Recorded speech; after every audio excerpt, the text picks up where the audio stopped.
Welcome, everybody, to a very special edition of Inside the PFL Live.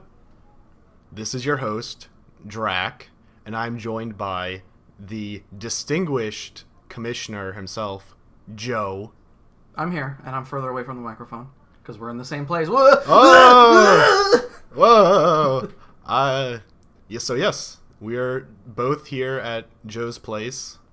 Joe's giant mansion that he built with all of the PFL money. Yep. Beautiful Orlando, Florida. Yep. Right on Disney property, too. Yep. Catch me in the Tower of Terror. So, yeah. I'm very excited to be here. I'm glad we could make this happen during the visit, during the trip. I am as well. It was something that, it was a concern of, you realized, oh wait, I'm going to Orlando this weekend. Who's going to do Inside the PFL? I mean, we were thinking potentially maybe we force Jim to do it or something like that. Go back to that setup, but it all worked out to where you and I could do it together. Yeah, and it's perfect. So, yeah, I'm happy to be here. Thanks for having me over. No problem. Let's get into some battles. The literal most important week of the season for many of our combatants here. Yeah, for like 9 of the people in the play-in bracket, it's the most important week for them. But yeah, first up we got Jim and Mike. A very important battle specifically, or is for both men really, but this was kind of a play-in you're in for Mike. Didn't really go that way, unfortunately. And Mike was very attached to the idea of everybody in his division going 5-4, which would have been great. It almost happened. But Mike sort of I don't want to say he threw away this match, but I think there were some bits of missed opportunity. Obviously, like in this situation where he sort of has Jim in the mixer, right? Like he's got the good switch into Golbat for Blaziken, and he has Mamo as the good switch in for Gliscor, right?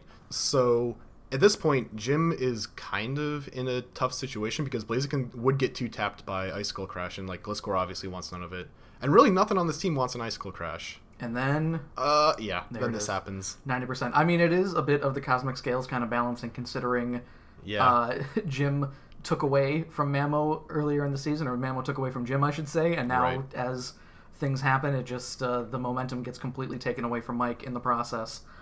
I helped Mike team build, as I usually am one to do. We'll talk over kind of what some options are, and we'll see eventually kind of what happens here, where Scarf Blaziken... Oh yeah, that's a big issue. Scarf Blaziken was a big issue in his battle against Nigeria.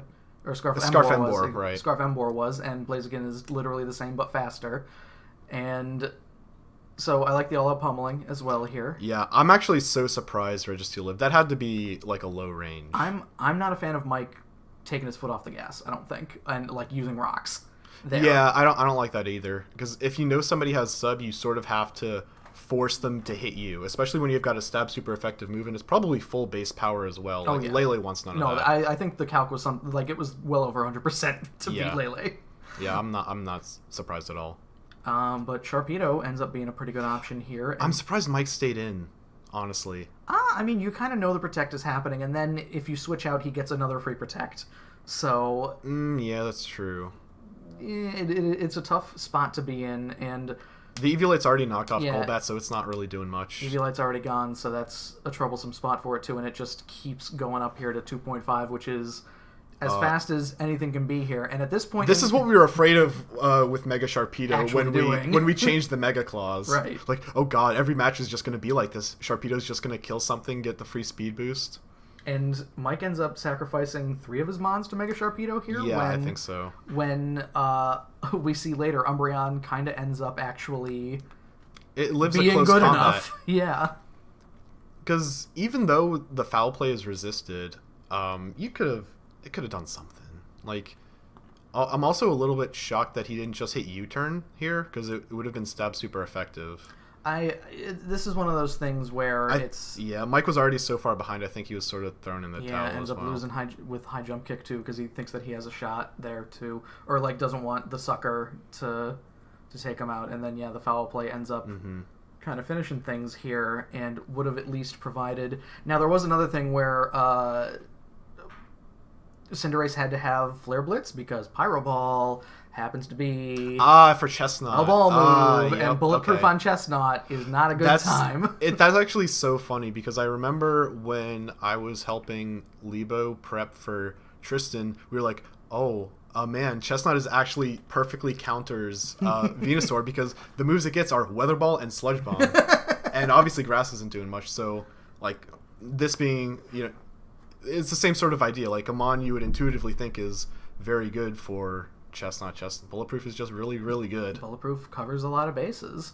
Venusaur doesn't get Sludge Wave, I'm guessing? No. Wow, all right. Just Sludge Bomb. Interesting.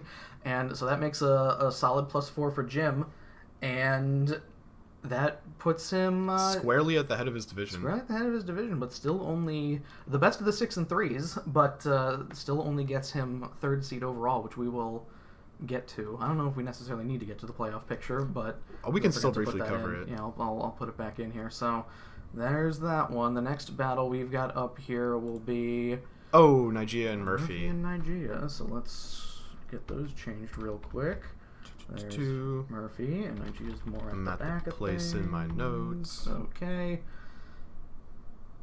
Let's get rid of these as well. Okay, so this one was... Murphy couldn't have gotten into playoffs because he would have been 4 and 5, I think. Correct. Yeah. Well, he could if the other battles went differently, Murphy could have gotten into playoffs. But as it stands, with knowing the way everything else worked out, no, Murphy couldn't have gotten into playoffs. Could have ruined Nigeria's playoff though. Could have, yeah. And so that's kind of this battle is mostly just Nigeria jockeying for position here, and there's a lot of. You get some bad doubles at the beginning here, that's kinda. Not the double you want to see. And then you miss the leech seed off the back of that. That hurts so bad. Yeah, you ending up losing Appleton almost immediately, like turn 3, that's never That a good would have been time. bad. I think you could have saved Appleton for a sack later on. Like, I think Gigalith would have been a pretty safe switch in there. But yeah, Scarf Shandy takes care of Nidoking just fine too. So it's a little bit of like compensation because you know that since it's hit Sludge Wave against Chandelure, you know that Nidoking goes Scarf. So now you know Chandelure's faster than everything. May as well bring in least. your Scarf Mon. Yeah. You're fishing for Diamond Storm boost. Do you know if Miltank gets Heavy Slam or something? Ooh, not off the top of my head. That'd be a fun thing. That might have been something we talked about during the broadcast. I don't remember. But yeah, Miltank having some kind of steel move would be really nice for it. It might get Steel Roller because Murphy's been talking about Steel Roller a lot. I do like the rocks. The rocks end up... I mean, rocks are almost always helpful. Yeah, and especially when you know there's no booties on Shandy. I guess you would also know that there's no booties on Shandy when you see Mantine across the field as well. Yeah. But at least you're... Like, in Nigeria's position, Shandy is forced out here, so... Yeah, gotta go into Mantine. Yep. And it's a good double, too. And again, here's where the threat comes in of... We learned afterward that Tauros did not have Wild Charge, and... Just completely bluffed him out, basically. Just the idea... Miltank does get Iron Head. Okay, good to know. Okay.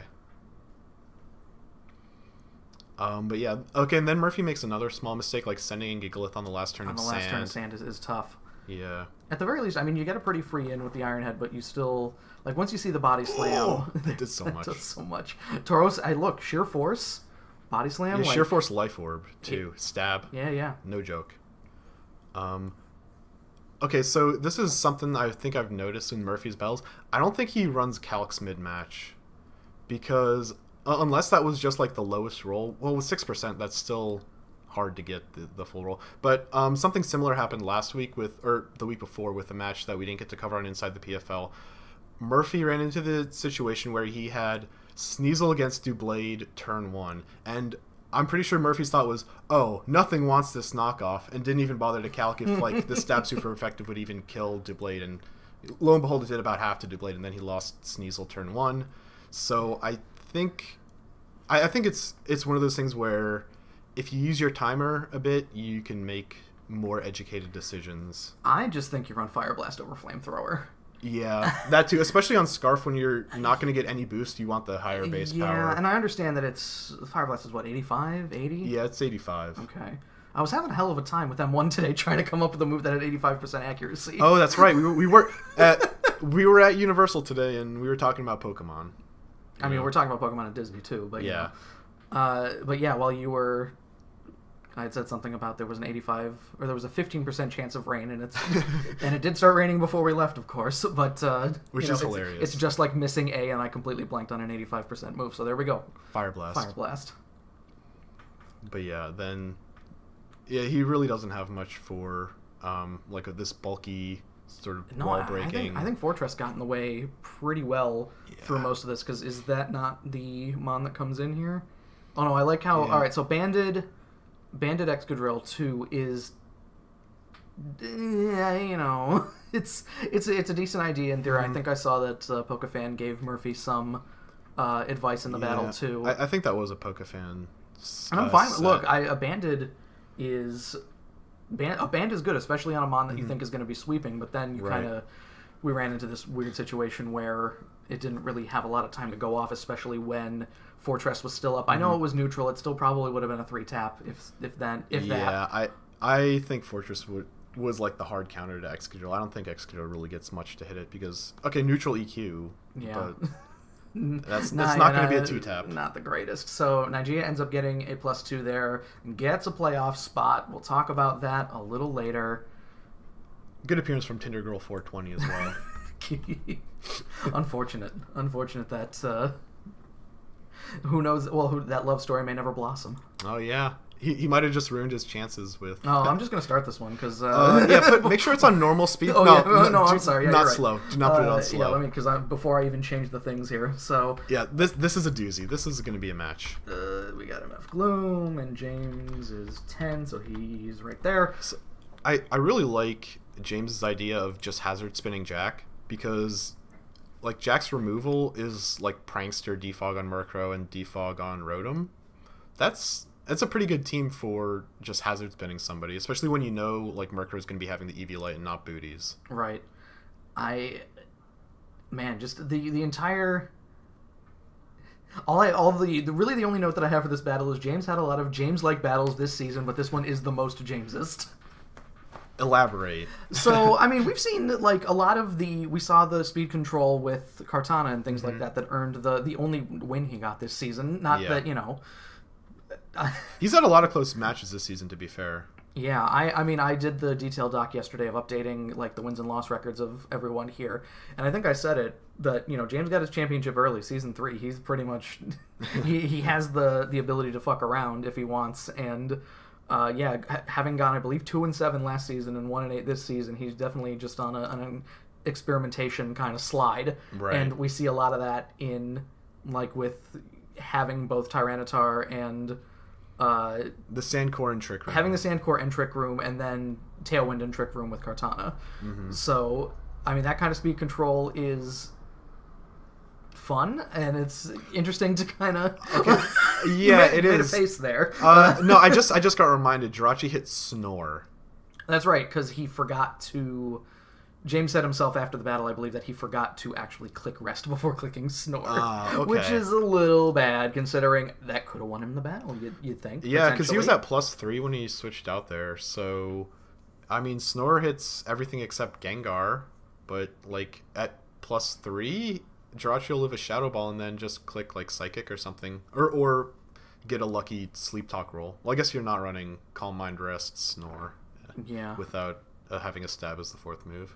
Yeah, and Jirachi got down pretty low, which is why he had to leave, right? He just left on Amok. That's all that happened. Jirachi got 53. Could have hit rest, probably. Maybe. I mean, a knock from Amok probably would have done more than enough to Jirachi. Audino getting the Wish Off. That actually sort of completely changed the battle, because... I mean, that's another thing. Yeah, we see later with Paras and things like that, if he had just...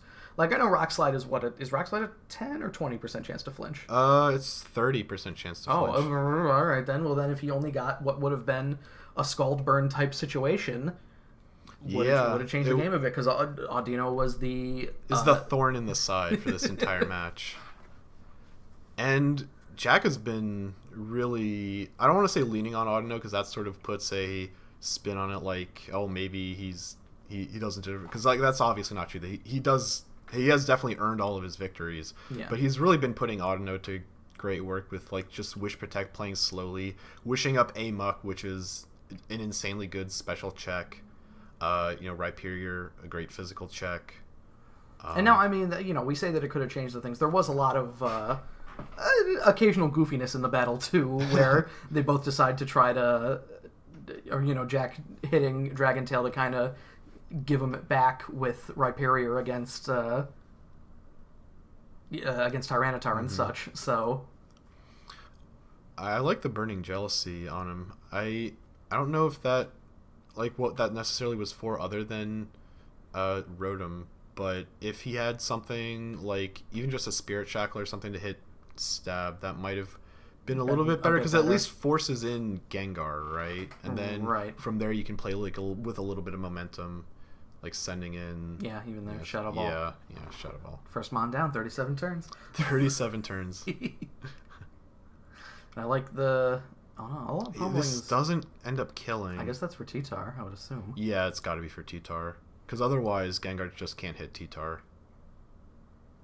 I mean, at 5%, sure, Shadow Ball kills, but it resists both stabs naturally, so and you may as well need just the Focus Blast. Made some decisions there in terms of just if I have the Z move, I may as well pop it kind of things. Because, I mean, it was right, because behind the Reflect, the Bolt Beak did not do nearly enough. Yeah. Well, also, Gengar was faster than Dracozolt because it went first before the Bolt Beak.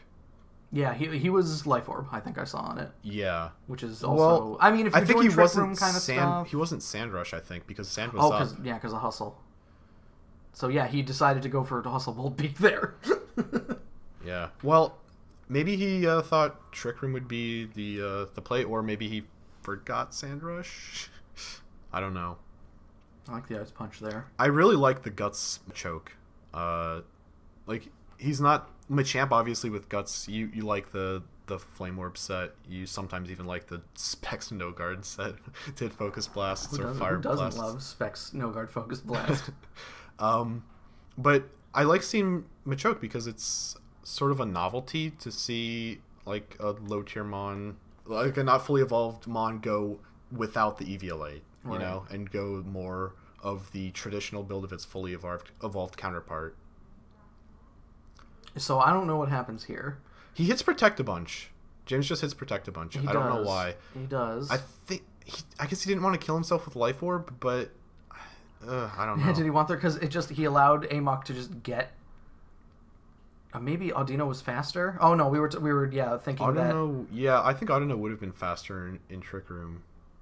He can't seem to break the 50% barrier here, and he tries to Trick, which clearly on the Protect turn seems a little odd, and then which forces him out again.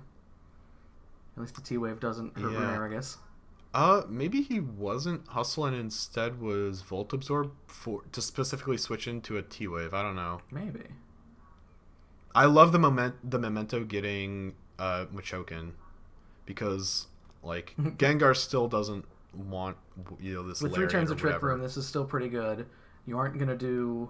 Is it just that Murkrow kind of ends up Prankster? Yeah, this was very odd. The way that this ends up working. I mean, he does still get 2 turns at the end of it. So yeah, maybe. Yeah, Jack. I mean, it's the end of Trick Room period because Runerigus is dead. So I don't know. And I do like too. You get the sub up also means that the Tailwind is kind of not useless necessarily because you're still going to be slower than. You end up slower than Muck still, I think. Yeah, he would have been. Yeah. Oh, yeah, he's slower than Muck naturally, even because Tailwind's gone. With the Memento, oof. Yeah, so the half damage. Guts. Man, so yeah, if that did a bit of a better roll than Machoke behind the sub, potential or no. Yeah, Machoke wouldn't have been behind the sub. Yeah, but, so like the turn before Muck got the Memento off, if he had hit something other than Knock, he would potentially could have 2-tapped a Muck and then been able to claim another kill potentially because there would be no Memento threat and nothing is switching into that Guts Machoke behind a sub really.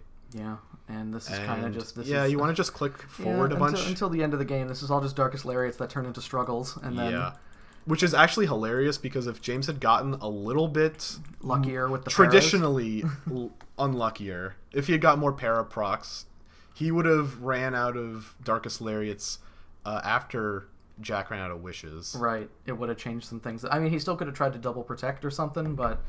Yeah, that would have been his only bet, I think, is to spam protect. Yeah, winning via struggle is very awkward. Yeah. Is that a first for the league? Have we ever seen, like... I don't think Amon has... Or I don't think there's been a match that was decided via struggle. I can say that. Like, the only other time that can reasonably happen is, like, Ditto. Because when Ditto transforms, it only gets 5. 5 of each move, yeah.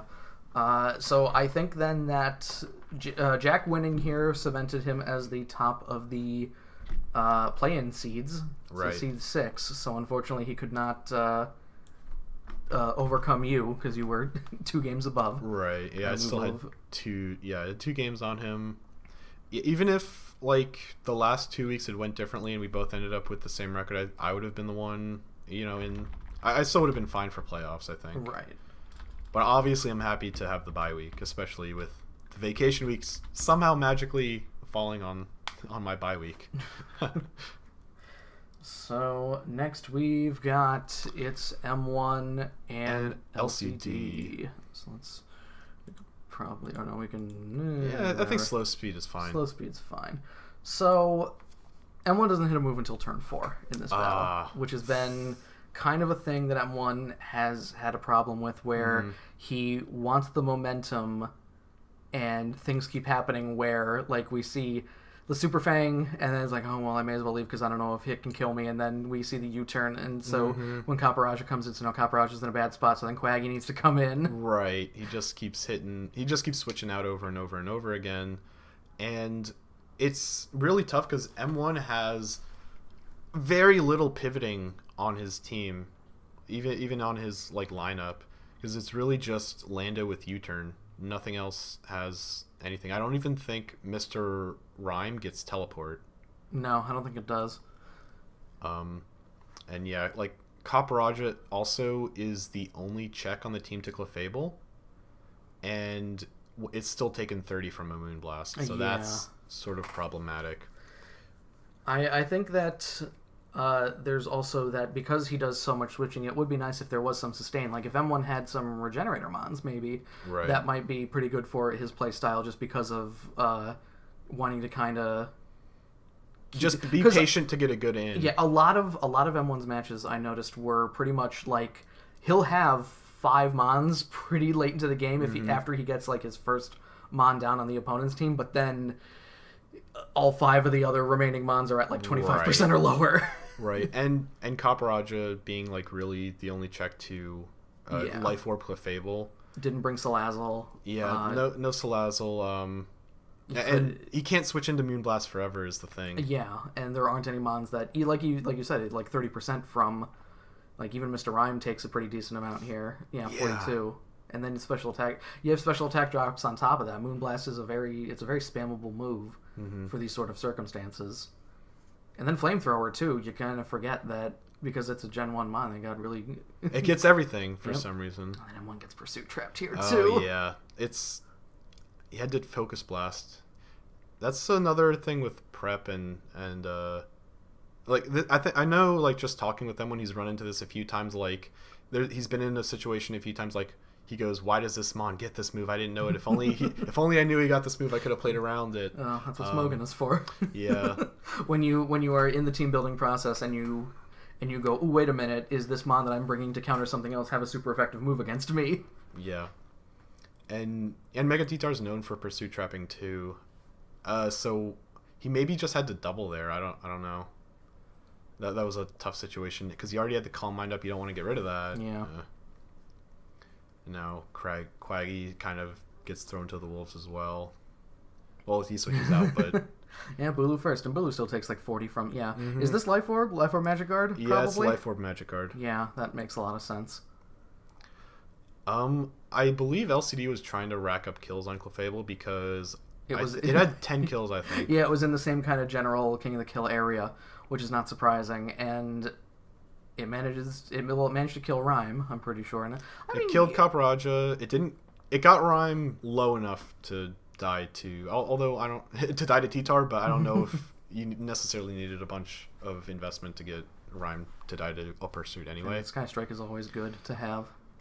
Yeah. I know you had Crobat as your Z. Oh, yeah. Right? Yeah. Yep.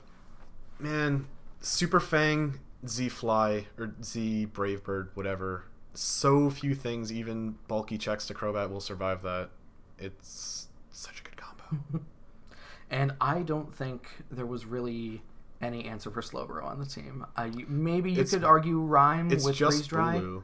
I mean, even then, like Woodhammer, not gonna be super good. It's awkward because he has Mons that on paper are really good against Slowbro. He has Mega Absol, he has Bulu, and he has Mr. Rhyme. All of them get stabbed super effective against him. However, none of them really have pivoting, so every single time, Slowbro's just gonna hit teleport when he switches into Lando, for instance. So you can't even get those checks in clean against Slowbro. Yeah, which is good play, because obviously you're playing one turn ahead at that point. Essentially, you realize that hitting Stone Edge here. I mean, we didn't. Well, it was on a switch. He didn't know to he be was fair, coming in. And Colbur. Colbur knock, Colbur is solid. No burn. Yeah, that's right. That would have just been like the cherry on top. Not a lot of Scald burns this week, from what I remember. In situations like we'll get to eventually with Dan and Tristan, I believe there's a lot of switching of Mons into Scalds that you go when they happen. Yeah, and then speaking of, that one doesn't use Sucker, which I don't. He probably didn't have it. Probably. It's tough. I understand. It is tough because Absol gets a lot of coverage, so using 2 Dark Stabs is a little bit hard to justify. But at the same time, I don't want to pick on M1, but it feels like every time that we've been in a situation where M1 gets to click Sucker Punch here or something like that. He doesn't have the priority. I mean, that might just be bad luck, Yeah, like you luck into the situations where Sucker would have been the best move ever. Yeah. Where on paper, if the match goes your way, Sucker's useless. Yeah. So LCD gets the +5 there, wins the division with that one. We'll get a bye week. Again, we will get to that when we get to it. Next is Libo and Mitch. Let's go ahead and change these ones here, where Libo is number 2, I believe. So he is Libo's number 2. And Mitch is 20, so he is right there. Oh, I thought you were talking about for the playoff picture. Like, he's the second seed. I know that you're aware that Sucker Punch exists, M1, and don't be driving unless you haven't left yet. He left. He had left before I came over here. Well, that's confirmation that M1 made it safe, so that's good. So let's go ahead and get to. Yeah, I wasn't trying to beat the dead horse with why doesn't M1 have priority. It's also it could just be it's tough in the team building process. Yeah, exactly, because Absol gets so much coverage. Anyway, on to this match. So Mitch, even though this ends up being a +1, I feel like this was very much a Libo battle. Yeah, it did seem like Libo was in control a lot of the match, and this also would have been like a +3 or something if Swella was timid instead of modest. I think that if Klefki didn't have the balloon, Arbok could have went crazy here. Yeah, I think so. Because Arbok's looking pretty good behind the light screen facing Mega Venusaur. Yeah, and we didn't get to see the Shedskin rest at all, really, because he had to kind of get forced out. Mm-hmm. It was... I'm never a fan of the balloon. I don't like it. It's way too situational in my mind.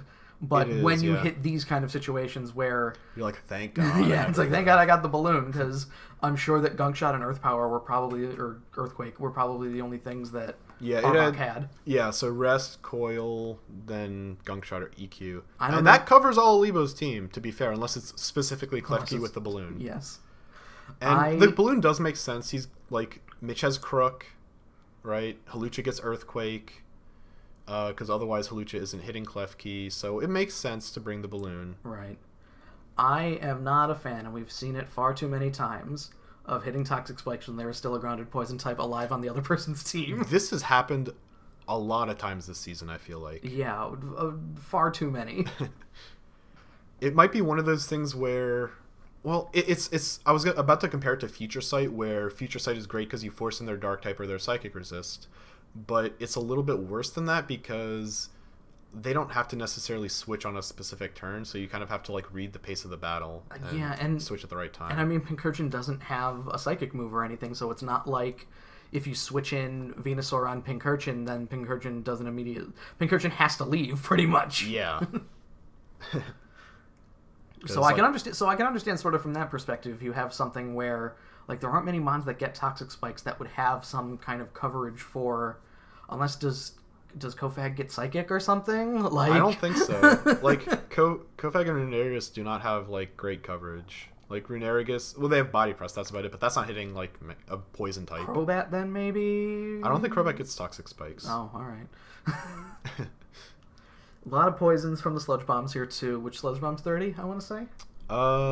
Probably. Yeah, because Sludge Wave is more base power, but so 10%. I believe. Yeah, so I think Sludge Bomb is 30%. I'm gonna check this real quick about Crobat with toxic spikes, because I feel like that is correct. Okay, so Raichu is here, and does he go for a Nasty Plot? Yeah, he does. Okay.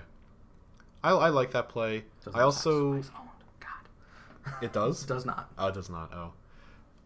I do like that Mitch sort of forced Libo into the position where he has to sack something. Yeah. And it ends up being P2, which is solid. A huge check. Yeah.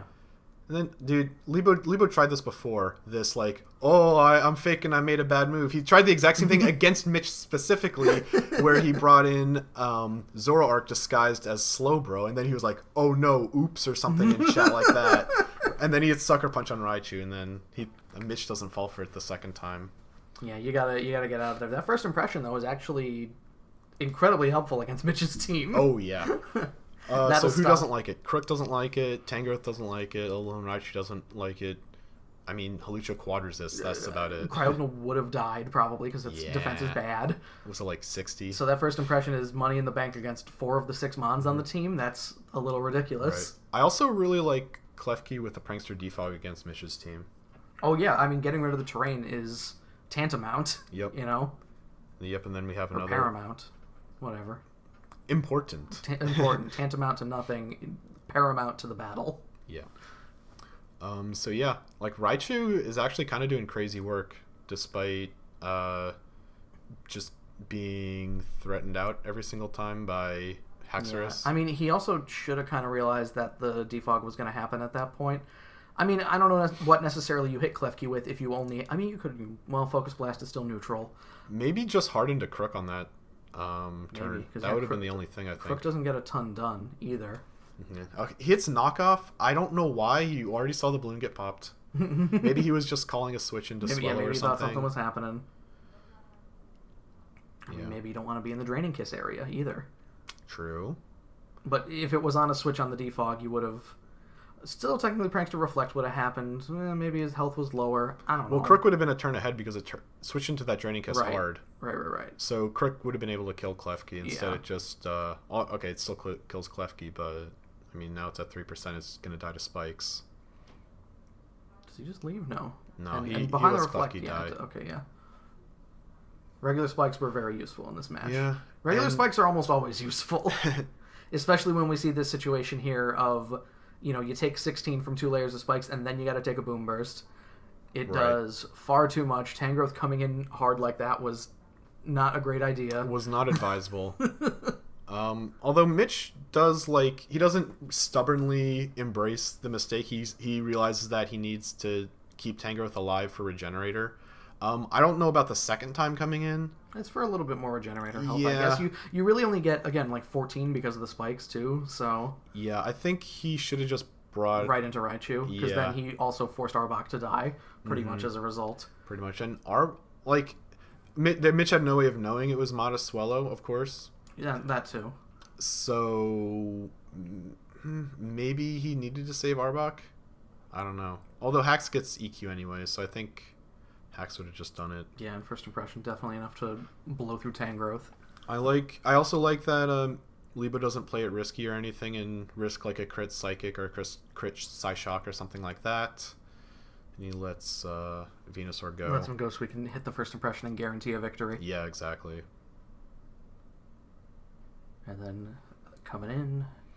It's one of those matches where like Libo felt in control, but also it could have really gotten out of hand if a few things went differently. Yeah. Because if Klefki had gone earlier, lost the balloon earlier to... If he lost Modest Swallow early, just because he forgot about Swallow. If he sent Swallow in against Raichu or something, thinking, let me just get rid of this guy here. And then that happens where an unboosted Rising Voltage, which, I mean, it wouldn't have hit him like that anyway because of how Rising Voltage works, but... Swallow's paper, though. Yeah. So we saw the unboosted Rising Voltage kill it anyway. I'm just saying, yeah. So, like, if he decided for some reason to send Swallow in while the terrain was still up or something. Right. So Libo gets that 1+1. He wins his division. He is the second seed at 7-2, the only 7-2 this season, and we'll see how. He doesn't know his opponent yet. We'll figure it out when it happens. Well, yeah, we gotta wait for next week to be done. Yeah, exactly. I have one of 4 of the people in the like lower part of the bracket are going to be my opponent. All right, so. Let's see. My match. Mokatron is Hunter, and Hunter was. There we go. Shimmy Cocoa Puffs. Shimmy Cocoa Puffs. So go ahead. I cede the floor to you as we talk about your battle, as is often the case. So I was trying to get a bunch of kills on Medicham, like, which is sort of obvious by the like the Tailwind on Silvally, but I don't know, stuff doesn't super go my way in terms of that battle plan, but it was still, I still feel like I played well, like objectively, I guess. Yeah, there is a lot of stuff that Hunter did that I don't want to necessarily say was not in the plans. Like, you kind of tried to read Hunter in areas that did not. Yeah, like so for instance, Nidoqueen here, I was like, okay, well, he'll be faster in Tailwind, and then Nidoqueen will die, and then Medicham will just come in and like Tailwind will be gone, and then it'll just claim something because nothing is switching into HJK, and right? he decided to hit Heavy Slam. Yeah, EQ. I think he was actually just trying to read Mandibuzz coming in on the EQ. Probably. And it was like, okay, let me get damage on Mandy. I think that's all it was. Not surprising, yeah. I mean, hey. But whatever. I hit Earth Power. And you still get... I think Medicham picks up 3. Yeah, still get enough. I like the, +1 sucker. Kangaskhan's really underrated. I agree.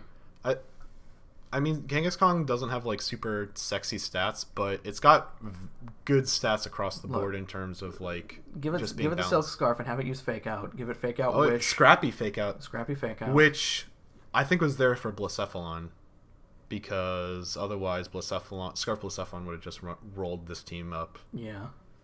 So I think that was a good call by Hunter that like Blacephalon was going to be a problem. And him hitting agility, I'm so tilted by him hitting agility because it didn't let me just hard switch into something else. Like, maybe I could have hit Parting Shot, but even if he had hit like Calm Mind, that was still pretty awkward. So yeah. I was just like, man, I thought for like 10 seconds, I was like, man, if he has like a second setup move or something, I don't want to like risk this. So let me just hit Explosion. Yeah, and I mean that would have, I believe, given Medicham enough to at least tie if. Yeah. I also could have tied if I played the ending a little bit different. Like, in a little bit, we're going to have, like, Escav against Zam. Oh, right.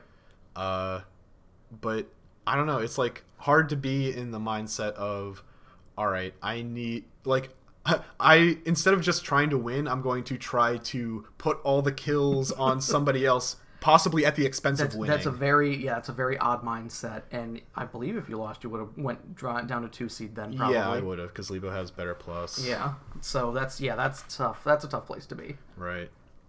And then okay, well, this is just whatever. Like AV Escav just sort of sits on Zam. Like the original idea with Escav was to get Zam down to 1 so that Medicham just could fake out to kill it. Yeah, I think I had said you could just have. I could have just switched into Nidoqueen. Like, at any point, it just sacked Nidoqueen. But it's the same thing. But it's still like your brain doesn't work that way. Where yeah, like, pretty much. Let me just hit Pursuit. I've got the upper hand right now. I'm not going to sacrifice it for no reason. Pretty much, yeah. Or I'm not going to sacrifice it for $10 of a reason. Okay, another. Or what would have been at that point in time, so $5 of a reason. Yeah, but now Beedrill's at 25%. Medicham just fakes out. Yeah. Unfortunately, Beedrill's a little too papery. Torn was really the only defogger. And he brought the bulky utility Torn this time, which I'm a fan of that Torn set. Like, it's so good because it's so fast. You don't need to even spec speed that often. Like, man, Torn's a good mon. Torn's a really good mon, and you get the win +4, cementing your #1 seed status. Yep. So let's go ahead and move on to Bigen Thomas, which is the battle that I have very few notes for. Let me bring up my notes for this. Bick and Thomas is backwards. A little further backwards. Right there. Okay. Mm-hmm. This was a battle. This was a battle for no marbles as well. Right. Because both of them were out of playoffs. Both of them were out of playoffs. Neither of them had any mons that were close to King of the Kill. So there's not a lot to like hang your hooks on in terms of week 10 analysis. So Scarf Feeney? That's pretty interesting. I don't think we've ever seen like offensive Scarfini. Most of the time when you think offensive Feeney, you think it's like a sub leftovers Calm Mind set. Yeah, its attacking stats are not super great, like 75, I want to say, for both of them, something like that. 80? I'm not sure, but it still gets access to like Moonblast. Which... Yeah, Moonblast and Misty Terrain, which it does boost or it doesn't. No, it doesn't boost. So that's the one that doesn't. But it's still like 95 base power and stab. Like that's good. Along with the special attack drop chance as well. Yeah, which is Fairy is such a good type. What the hell? Dude, make Moonblast less good. Just make a D-Gleam, because D-Gleam doesn't have any. D-Gleam has like effects? Nothing.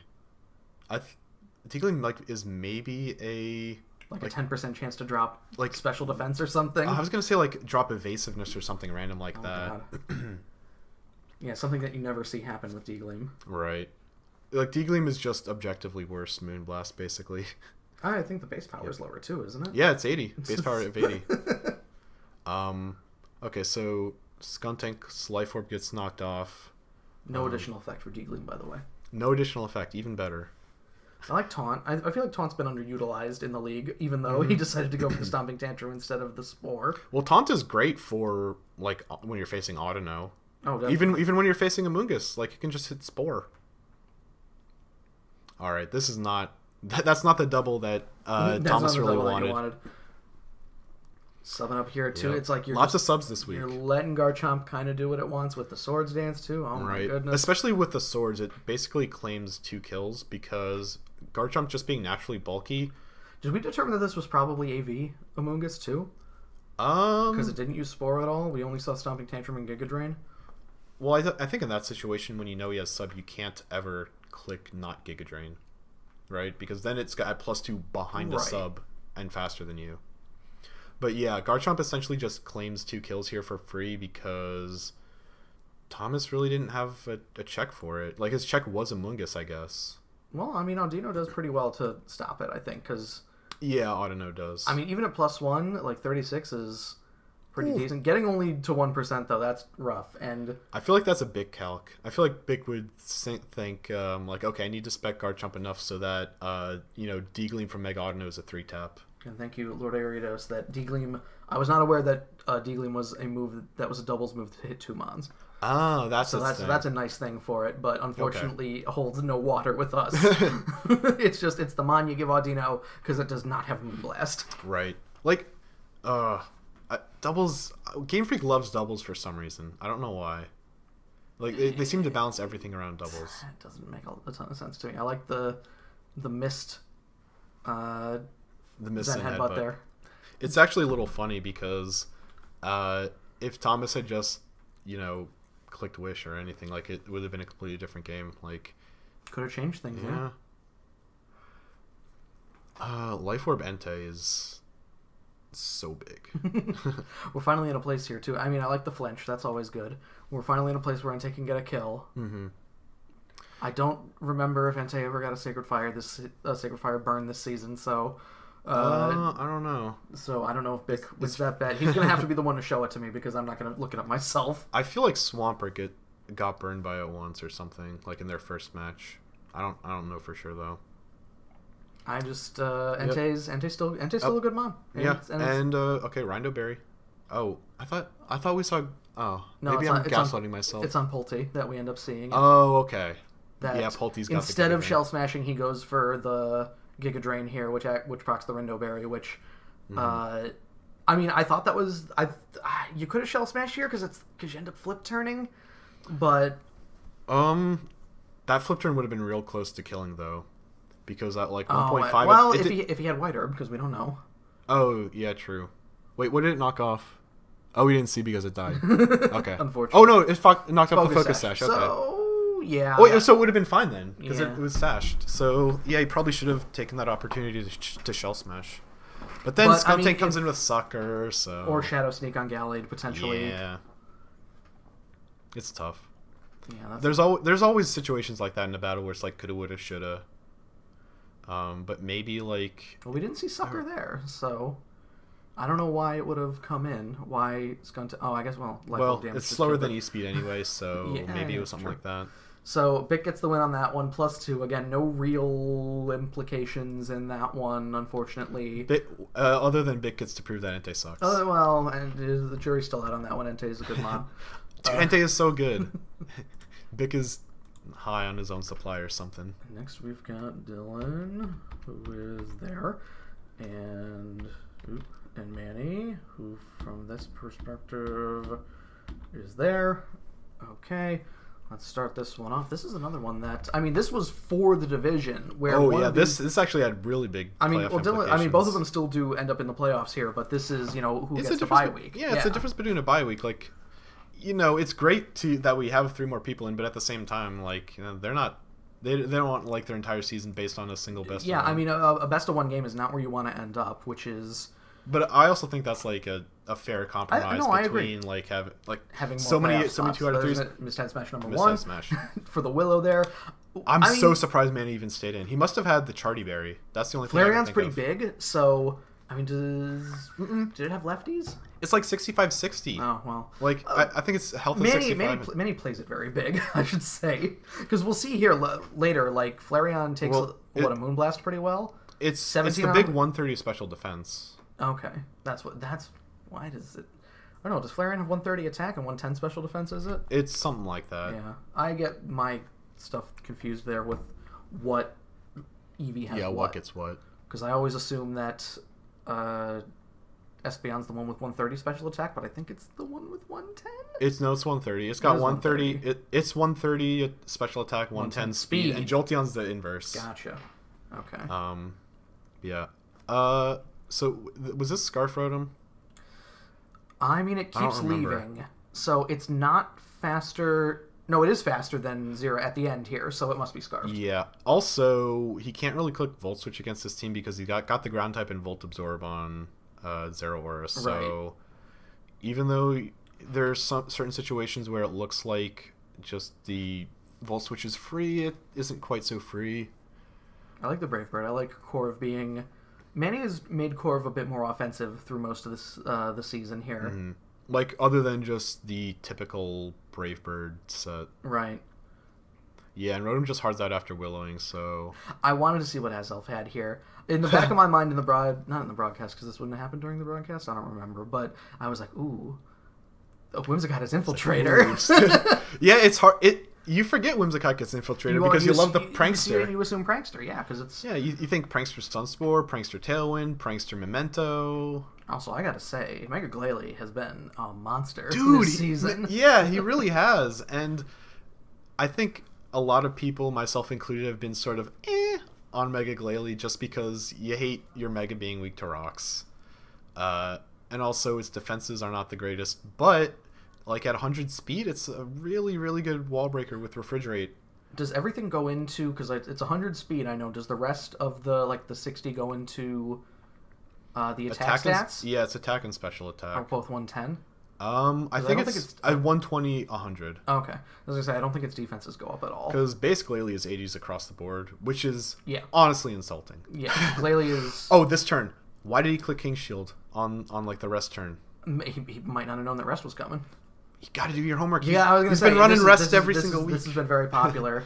And also just absolutely smashing. Look at that. Double Edge Explosion. Yeah. I think that was a speed tie, though, right? Or no, Glalie 100 and... Corvik's like 67. No, Moltres is 95, I think. Moltres is 90. Okay. And regular Glalie is 100. Also, the Hydro Pump at the end there, I calced it. You think that the miss might have hurt. Wasn't going to be a kill. Yeah. It was like 75 max. Yeah, that makes sense.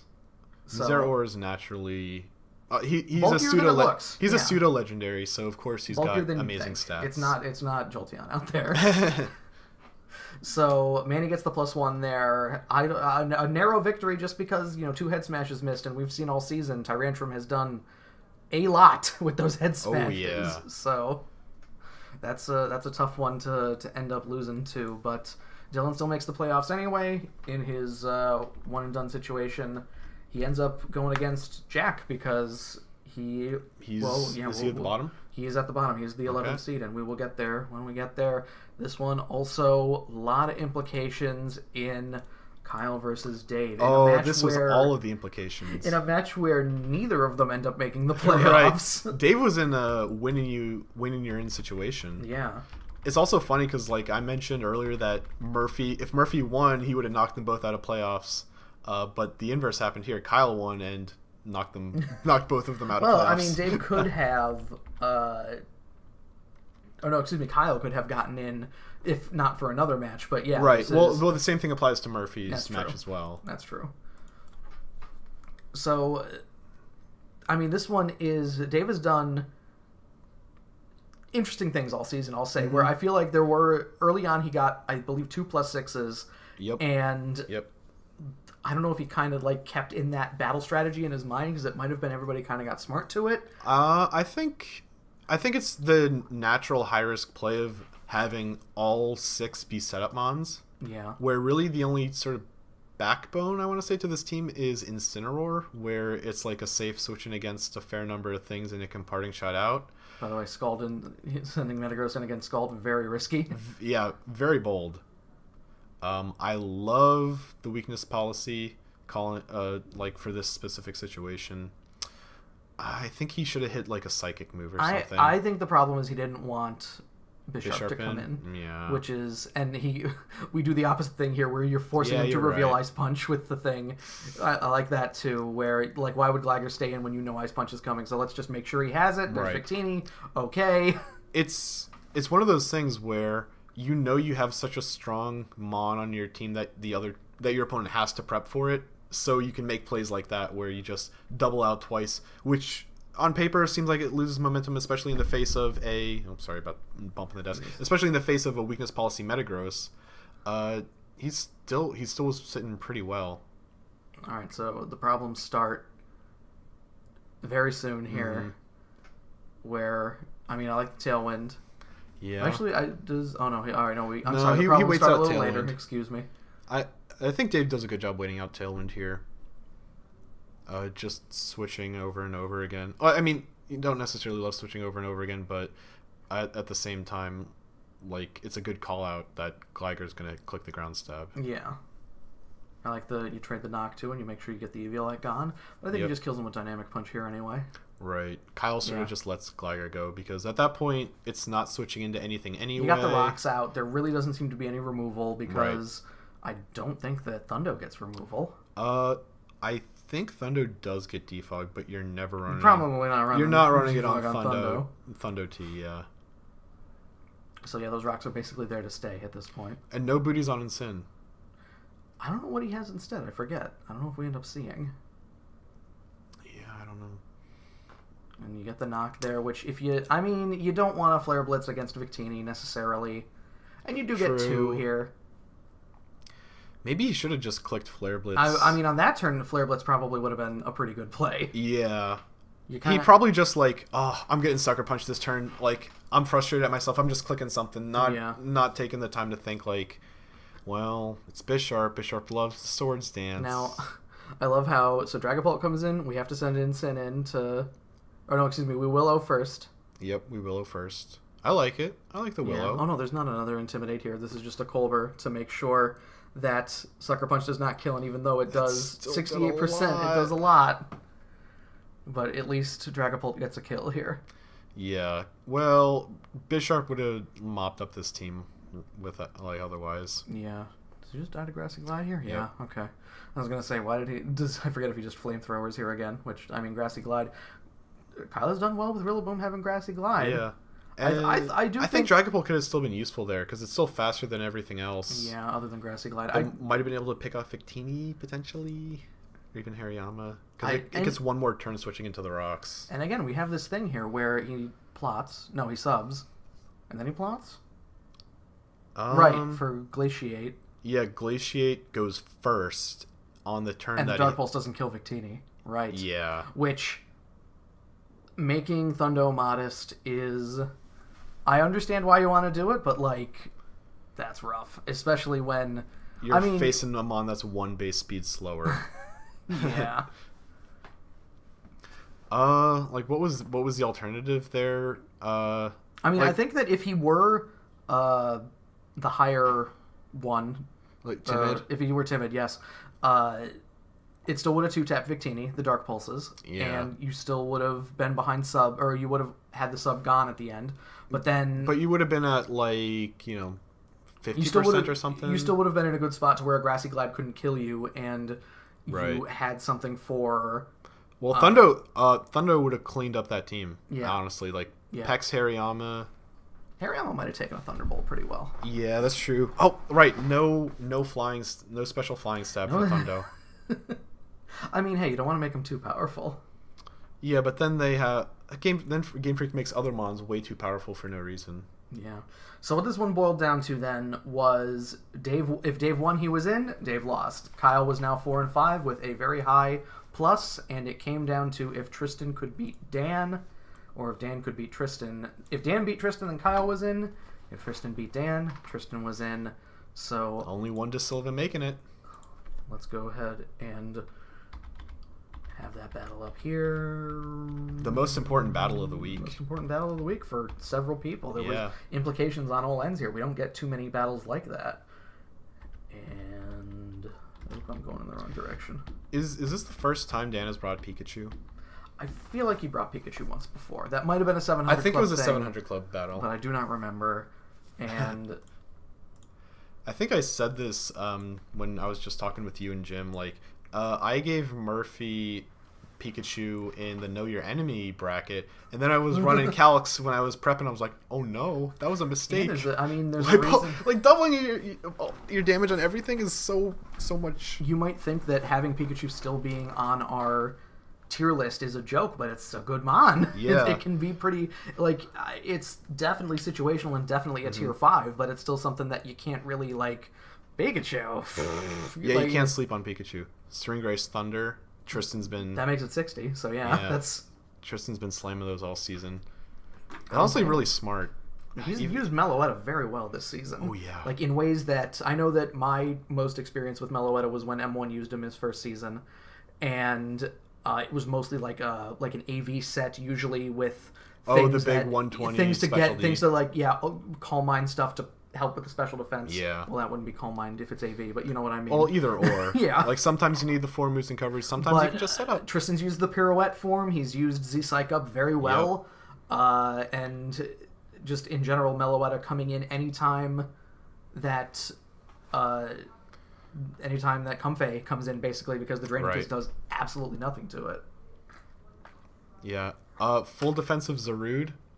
Yeah, here's where we see that Dracovish is usually a force to be reckoned with, but there are 2 very good mons on this team that just absolutely wall it in Suicune and Zarude. In Suicune and Zarude, where that you can't even get past the synthesis barrier with it, and that's clearly Scarf on Vish, I believe. Yeah, I think that's Scarf Strongjaw because there's no Sand Setter. Yeah. You are right. At that range, it was doing 30 something. So even if it was banded, it would have been a 3-tap. That's so insane. That Zarude's that big. Yeah, Dragovich still does claim, I believe, 2 mons in here, and I'm saying that Meloetta was 60 at the time, I believe, and oh, jeez, he did such a good job with it that it was that I gotta get rid of this, or we gotta move this guy up. Dude, when I saw this match, I saw Zarude hit Synthesis, and I did it really? I thought Zarude did not get Synthesis because it had Jungle Healing, so I thought Tristan would have gotten DQ'd out of his playoffs game. Zarude doesn't have a giant move pool, but thankfully it does have Synthesis. It's got a decent enough move pool. I mean, it's got like Power Whip, Lariat. Obviously, I just mean those in aren't terms of covered. coverage. Yeah, because I mean, Gen 8... It's got CC, U-turn. Most mods in Gen 8 got CC for some reason. Yeah. I think it's one of those things where Game Freak is like, well, we have a TM for it. We might as well give a bunch of things it. Like, that's why the Nidos get everything, because every move was a TM in the first game, so... Yeah, also a very tough move there where the knockoff does not kill, and then Z-Psych back up to 100. I feel like that's something that people are going to end up using a lot next season, where just a free one-time full heal is so valuable, pretty helpful, especially on a mon like Meloetta that doesn't have like recover, doesn't have any kind of natural healing to it. Right. Like, its other kind of natural healing would be rest, but you can't that's not reliable. Look, making Z-Psych up in rather than rest, which forces you into an awkward position, that's, even if it's just one time, I mean, that's all Meloetta needs because it's so big. Right. Like, Tristan's team is so big. And even then, we see here that Rend takes out, the 2 mons so far have been due to Vicious Rend, but... Like, does Heracross even hit the field in this I don't match? think so. I think it's pretty much just the Zarude show. Yeah, you kind of gotta let Pikachu die there. It's a shame that Aerodactyl doesn't really get to do much here because it just misses its one dual wing beat. Yeah. And this is such a bad situation. Even if he had gotten the miss hurts, of course. Even if Dan had, like, called out the double, it still would have been Vish switching into Suicune, so it kind of sucks. And... Like, maybe if it was a dance Aerodactyl, like, a +1 Stone Edge could maybe, like, 2-tap Suicune? I don't know. I'm also curious if he just didn't have Outrage, because... Oh, yeah, Outrage might... I mean, probably might have done more than Rend, I'm not sure. To Zarude, at least, yeah. Probably. Let me... Yeah, it would have done more than... Yeah, it would have, even with the 2X going first. Outrage would have done a little bit more. Because I think we only see... him do Vicious Rend? Yeah. 8 Vicious Rends in this match, which is enough to kill more than 8 Pokemon, but in Zarude he tanked 6 of them? All 8 of them? Because I don't think Suicune gets hit with any of them. I don't think so. And even when the Wing Beat hits here, it's the 20%. It is not going to get the job done. Oh, no. Well, so I guess even +1 Stone Edges wouldn't have done it. And yeah, you're kind of forced into... I like the Tailwind, though, of course. Tailwind, I was not aware that Suicune got Tailwind. Not before this season, no. Maybe you just didn't bring Outrage, because those Rens, like, why not? Like, you know that Zarude is coming in. At that point, yeah, you would have needed to hit Outrage, so... I don't think there was an easy answer to Outrage, really, either. Like... Yeah, I don't think so. You would have been forced... Tristan doesn't have a fairy on his team at all. So, yeah, that could have changed things. Who knows? Yeah, like maybe the Scarf Outrage would have 2-tapped Zarude. Dan still gets to playoffs anyway, so... Yeah, that's true. Dan did not have a lot to lose. It could have... Ice Fang does about the same as Vicious Rend, which is just a little insulting. Like, thanks, Game Freak. And then he misses it, so insult to injury, and... Yeah. Power Whip kill? No, not enough. Well, yeah. I mean, but it's basically over. I mean, you're stuck in Ice Fang. Like, really, if you're just hoping to get a freeze there... Yeah. It can also flinch. Oh, it does. That's right. I forgot. It's like 10% to freeze, 10% to flinch. It's got the rare double where it can get 2 of those things. Thunderfang is the same way. So Tristan beating Dan there secures Tristan's playoff spot. And let's actually, because I forgot to put it up, let's get the playoff picture, the full playoff picture. Oh, baby. No offense to everybody that didn't make playoffs, but we're not going to be reviewing how you finished. Okay. There we go. Here's what the playoff picture looks like. Let me just... It's centered enough. Transition. Okay, so... Drak, you are sitting atop the board. 8-1 plus 21. Libo wins the Dusknoir division 7-2 plus 19. I feel like there was a point where Libo was in last in his division. He didn't start 0-2, I don't think. I just feel like it was a very close... a very close division altogether. How did his first 2 games go? I don't remember. He played me second, and I narrowly won. Dusknoir was one of those divisions where I believe everybody except Kyle held the top spot at one point or another, which is the most surprising. Well, Dave was 4-1 at one point, wasn't he? He was 4-2, I think. He had a 3-game slide to end the season, which kind of put the nail. Like winning any of those 3 games rather, could have changed some things.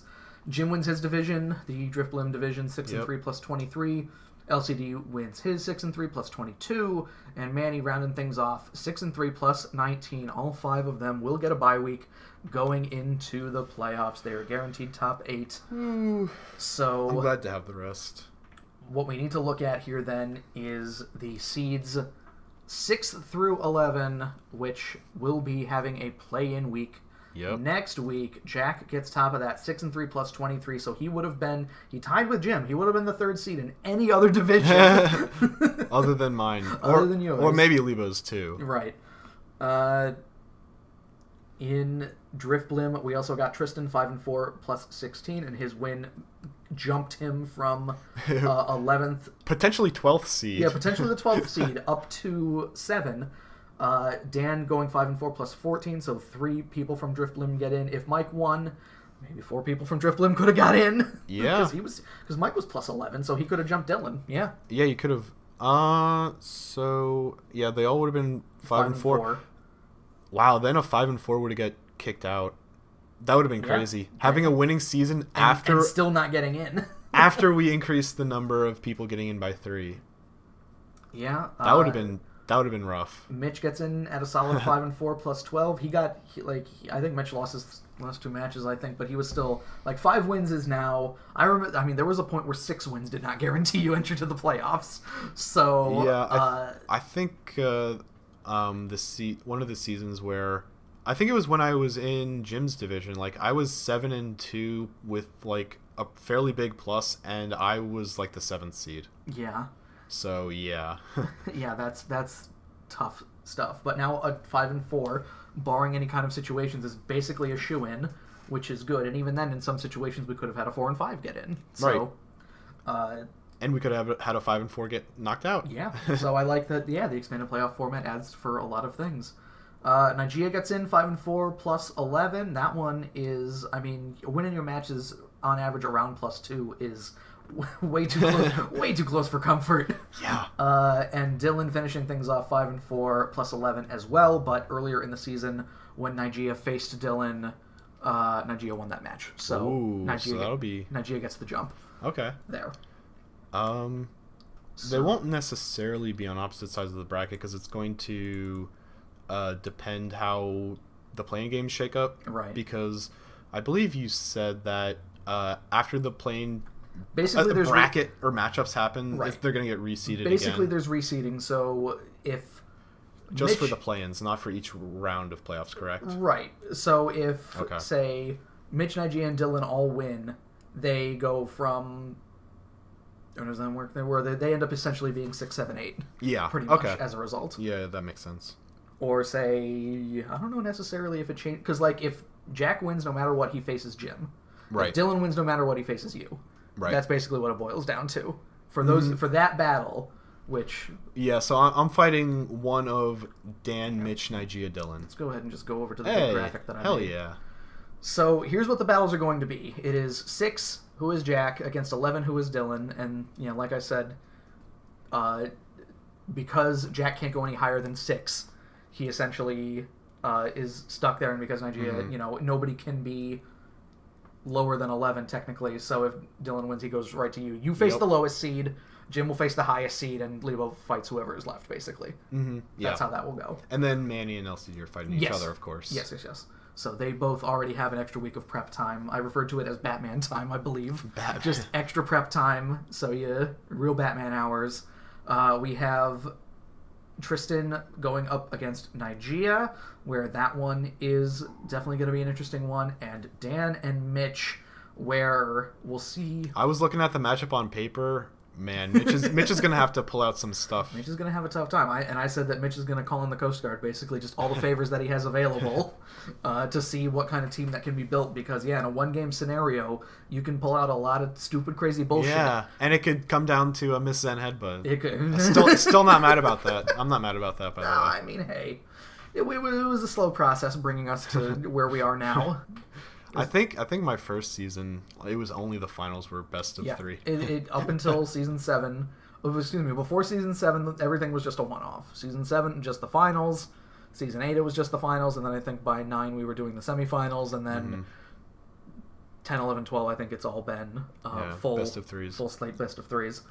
So the last thing I believe we have to talk about would be King of the Kill. So congratulations, I had already posted a message about this to Jim for Tabu Lele, the newest Mon in the league, winning King of the Kill. I wonder if there's not a super dominant performance to be fair. No. We see Crook as a 120 up there, like Metacham's up there, okay, that proves it's 200, I suppose. Swellow, which Libo picked up week 4. 4, yeah. He couldn't use it until potentially after the bye week, I think maybe. Yeah, so, after the bye week so was he when he had first got to at use best 5 matches with it. Yeah, and it's claiming over 2 per match. So that means that if Libo had it to start the season, it would have handily won King of the Kill. I think so. And Libo's team is sort of designed around getting in a Mon like Swellow clean, because he's got P2 and Mega Venusaur and Slowking. Yeah. Just the TPs. And just all setting up screens for it and things like that. Just a lot of nice utility things that help Swellow.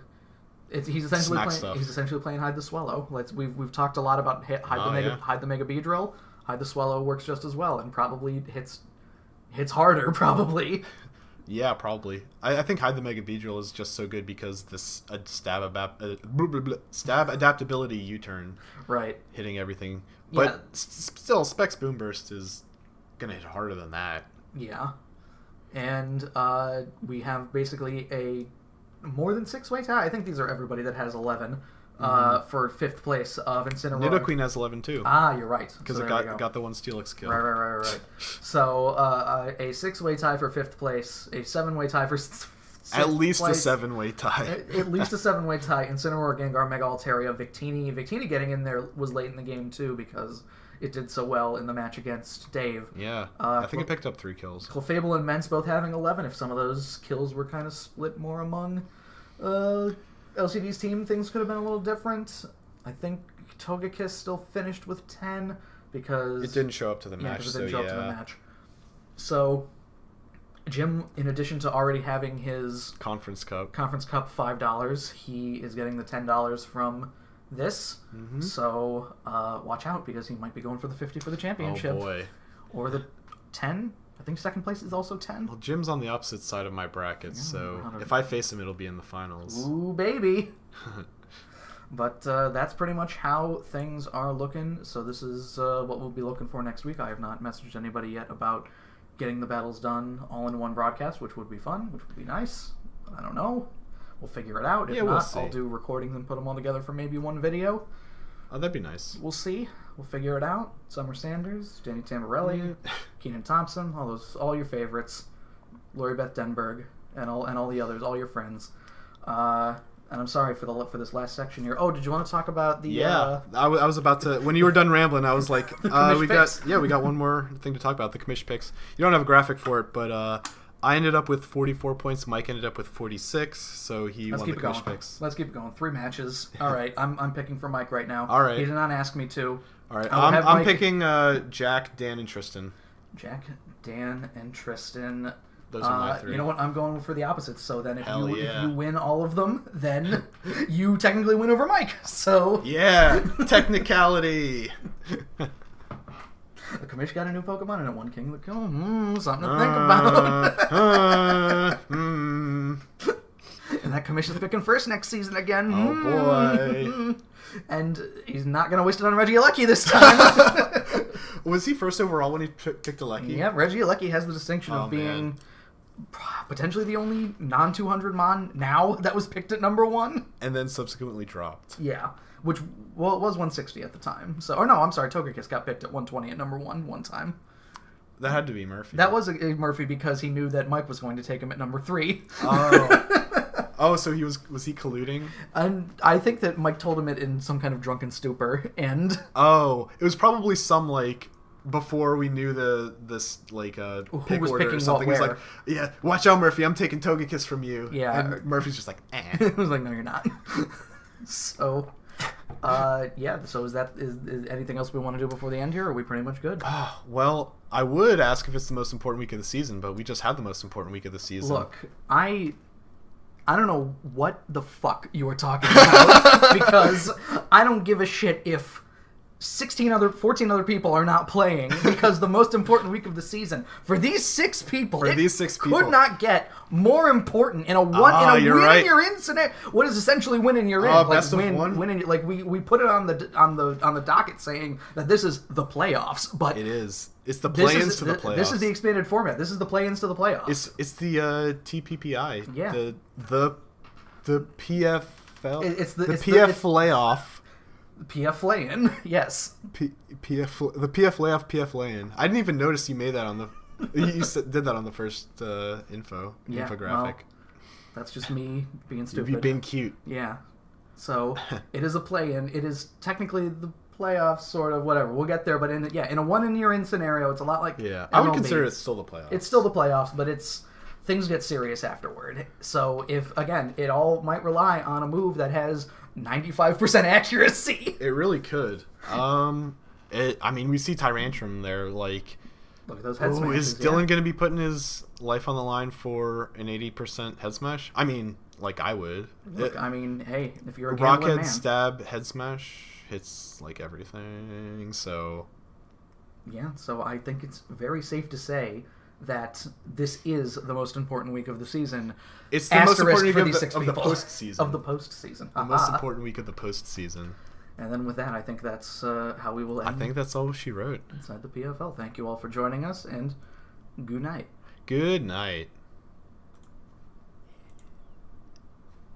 Good stuff. Good Appleton.